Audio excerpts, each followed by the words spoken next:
Did you know that more people in the United States check their Facebook and watch the Super Bowl than exercise their right to vote? We've got some serious issues to deal with.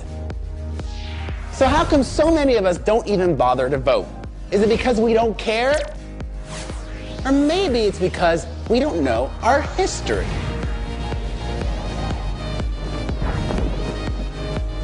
So let's go back, way back.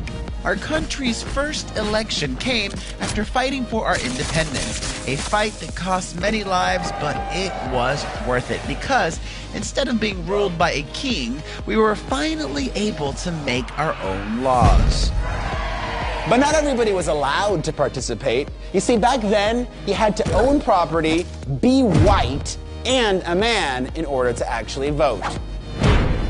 Now, things continued that way for about 80 years, until after the Civil War, when slavery was abolished and all men were given the right to vote.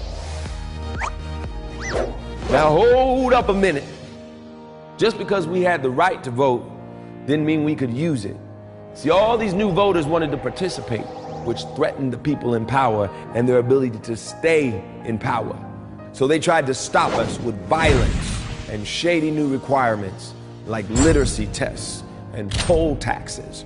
We had to fight for nearly 100 years before the Voting Rights Act passed, which finally outlawed these dirty tricks. And you weren't the only ones that had to fight for your right to vote. Somehow women got left out and had to organize and fight state by state, until we took our fight to Washington and finally got our right to vote all across the country. And even once the laws guaranteed every person the ability to vote, you still had to be 21 in most states. So when our government began drafting people under 21 to go fight in Vietnam, they realized their lives were at stake and they had no say. Young people all across the country rose up in protest and demanded that everyone over 18 should be allowed to vote. And since then, young people's votes have been crucial in deciding lots of big elections. Like in 2008, when a black candidate had a real chance to become president, young people showed up in record numbers. And every year, we make up a larger share of the voting population, giving young people more power, but only if we participate.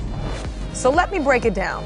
Together, there is so much we can decide, like whether or not we should go to war, or how we spend our money, and how we power our lives.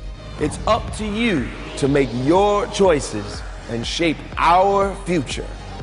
If we sit on the sidelines, then others will make it work for them instead of us. So let's make our voices heard. So what would it take for you to vote?